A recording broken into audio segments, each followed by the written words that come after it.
नमस्कार दोस्तों, हमारे YouTube चैनल पर आपका स्वागत है। आज के वीडियो में जो बताऊंगा उससे आप गुस्सा करना छोड़ दोगे। तो चलिए इसके बारे में विस्तार से के बात करेंगे। तो ये वीडियो आपके जीवन में एक महत्वपूर्ण सीख देगी, इसलिए इसे ध्यान से देखें और हमारे चैनल को सब्सक्राइब कर लें। एक समय की बात है, महात्मा बुद्ध अपने शिष्यों के साथ बैठे हुए थे और उन्हें जानकारी दे रहे थे। तब उन्होंने अपने बालकों से कहा, गुस्सा आदमी का सबसे बड़ा शत्रु है। गुस्सा करने वाला इंसान खुद को नुकसान पहुंचाता ही है, लेकिन औरों को भी नुकसान पहुंचाता है। वह प्रतिशोध की आग में जलता है और अपने जिंदगी को बर्बाद करता है। उनके बातें खत्म हो जाने के बाद उनके बालक में से एक बालक खड़ा होता है, जिसका नाम सुरेश रहता है, और उसे बोलता है, तू एक ढोंगी है, तेरी बातें इंसान के रहन सहन से उल्टा है। तू जो भी कहता है उसे अपने जिंदगी में उपयोग नहीं करता और दूसरों को यह सब करने के लिए कहता है। जब उसका वह बालक महात्मा बुद्ध को उल्टी सीधी बातें कह रहा था, तब महात्मा बुद्ध ने कोई टिप्पणी नहीं की और वे चुप बैठे थे। लेकिन ऐसे में वह इंसान और भी ज्यादा क्रोधित हो गया और क्रोध में आकर उसने महात्मा बुद्ध के मुंह पर एक कंकड़ फेंक दिया। इसके बाद भी महात्मा बुद्ध को क्रोध नहीं आया और वे चुपचाप थे। उन्होंने वह कंकड़ को हटाया और वह शांत मन से बैठ गए। यह सब देखकर उस लड़का को समझ नहीं आया कि वह क्या करे। क्रोध में आकर वह उस जगह को छोड़कर चला गया और दूसरे दिन अपने घर पहुंच गया। जैसे ही वह अपने घर पहुंचा, तब तक उसका दिमाग अस्थिर हो चुका था। दिमाग के शांत होते ही उसे इस बात का महसूस हुआ कि उसने कितनी बड़ी गलती की है, उसे पाप हुआ है। वह खुद को अंदर ही अंदर कहने लगा, यह मैंने क्या कर दिया? मैंने महात्मा गुरु का अपमान किया है। ऐसा पाप मैं कैसे कर सकता हूं? मैंने बहुत बड़ी नासमझ कर दी। मुझे जाकर उनसे क्षमा मांगनी चाहिए। यह कहकर वह जल्द ही महात्मा बुद्ध के पास चला गया, लेकिन महात्मा बुद्ध उस जगह पर नहीं थे। ऐसे में वह लड़का उन्हें खोजने लगा। जैसे ही उसे महात्मा मिले तो वह उनके चरणों में गिर गया और उनसे कहने लगा, मुझे क्षमा कर दीजिए, मुझसे बहुत बड़ी गलती हुई है। मैंने आपका अवहेलना किया है, मैंने यह बहुत बड़ा पाप किया है।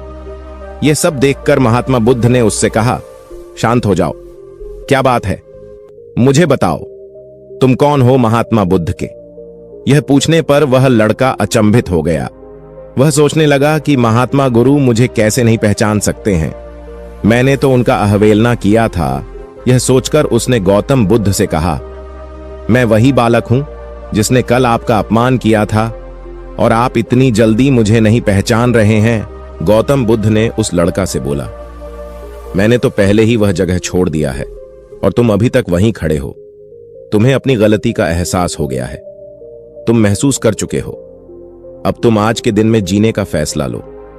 यदि तुम बीते हुए दिन की बातें याद करके बेचैन रहोगे तो तुम्हारा वर्तमान और भविष्य दोनों खराब होंगे।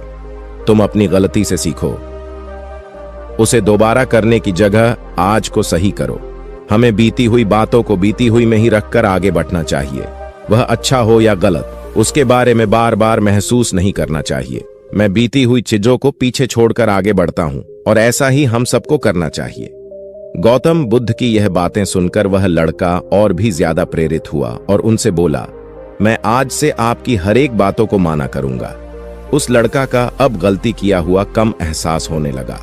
वह महात्मा के पैरों में गिर पड़ा और उसने अपना गुस्सा छोड़ दिया और क्रोध न करने का संकल्प लिया। महात्मा ने उसके सर पर हाथ रखकर आशीर्वाद दिया।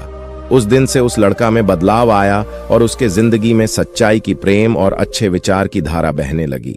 इस कहानी से हमें यह सीख मिलती है कि गुस्सा करना मनुष्य के लिए सबसे खतरनाक है। यह इंसान का सबसे बड़ा दुश्मन है जो उसे बर्बाद कर सकता है। इसीलिए इंसान को कभी भी गुस्सा नहीं करना चाहिए। हमें यह भी सीखने को मिलती है कि गुजरा हुआ बातों को हमें भूलकर आगे चलना चाहिए। अगर कोई इंसान अपनी गुजरी हुई बातों पर ज्यादा ध्यान देता है तो उसका ध्यान पूरी तरह से बीती हुई बातों में लगा होता है और वह व्यक्ति कभी भी आगे बढ़ने की ओर निर्णय नहीं कर पाता। इसीलिए हमेशा पुरानी बातों को छोड़कर आगे बढ़ने की विचार रखे। हम सब जानते हैं कि गुस्सा हमारे जिंदगी में उल्टा परिणाम ला सकता है, इसीलिए इसे नियमित रखना जरूरी है। और इसी बात पर ध्यान में रखते हुए महात्मा गुरु ने हमें अपने विचारों के माध्यम से एक महत्वपूर्ण संदेश दिया है। महात्मा गुरु ने कहा है, गुस्सा ऐसी आग है जिसमें क्रोध करने वाला दूसरों को नुकसान पहुंचाएगा तथा खुद भी नुकसान पहुंचाएगा। यह बात हमें समझनी चाहिए कि गुस्सा हमें नुकसान पहुंचाने के अलावा खुद को भी हानि पहुंचा सकता है।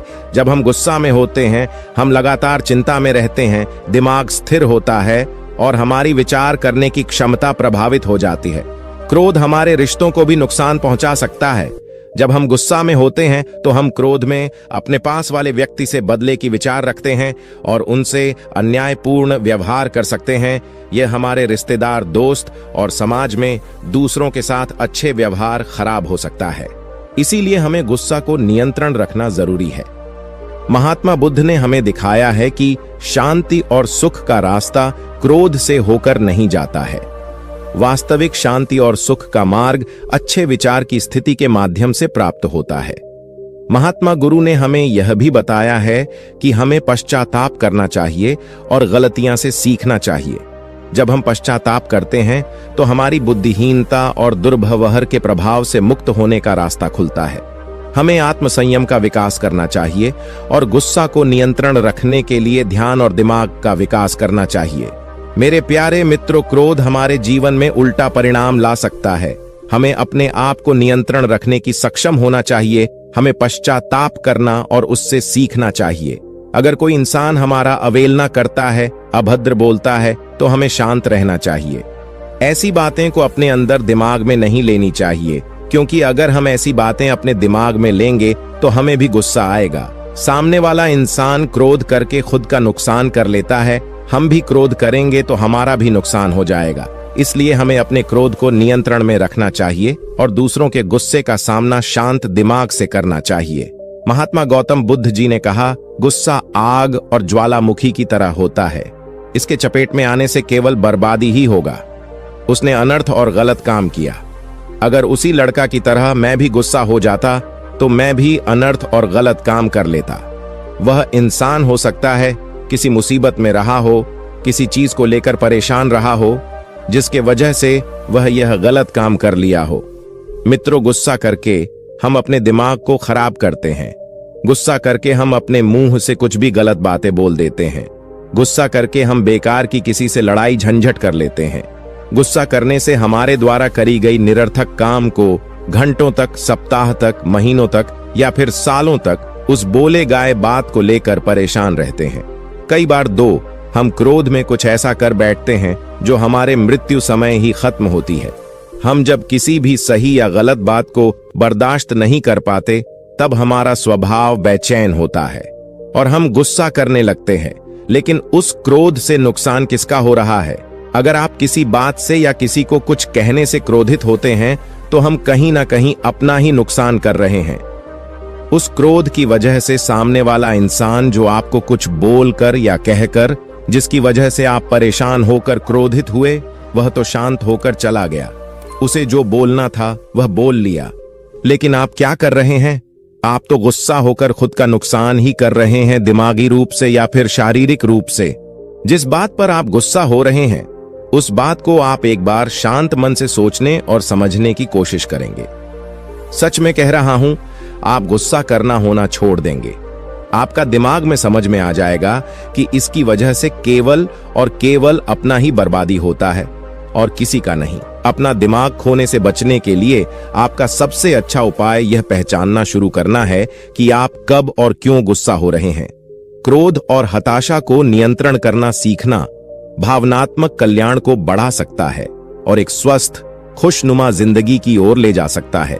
यह पहचान कर कि गुस्सा कब आ रहा है या क्रोध का कारण क्या है, आप इसे नियंत्रित करने के रचनात्मक उपाय ढूंढ सकते हैं।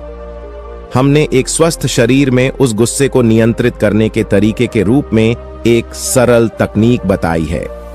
हमें संयम और सुख की ओर बढ़ने के लायक और क्रोध को नियंत्रण करके अपने जिंदगी को सुखी और खुशहाल बनाने के लिए कोशिश करना चाहिए। गुस्सा करके हम अपने आस पास होने वाली चीजों को सिर्फ एक तरह की नजर से देखते हैं और कई बार ऐसा सोच हमें वह चीजों और व्यवहारों से दूर रखता है जो मुसीबतों का सामना करने में सबसे जरूरी होते हैं। वीडियो को देखने के लिए आपका धन्यवाद। तो दोस्तों, उम्मीद करता हूं कि आपको अच्छी सीख मिली। ये वीडियो आपको कैसी लगी हमें कमेंट बॉक्स में कमेंट करके जरूर बताएं और इस वीडियो को अपने दोस्तों के साथ जरूर शेयर करें और हमारे चैनल को सब्सक्राइब जरूर कर ले। नमो बुद्धाय।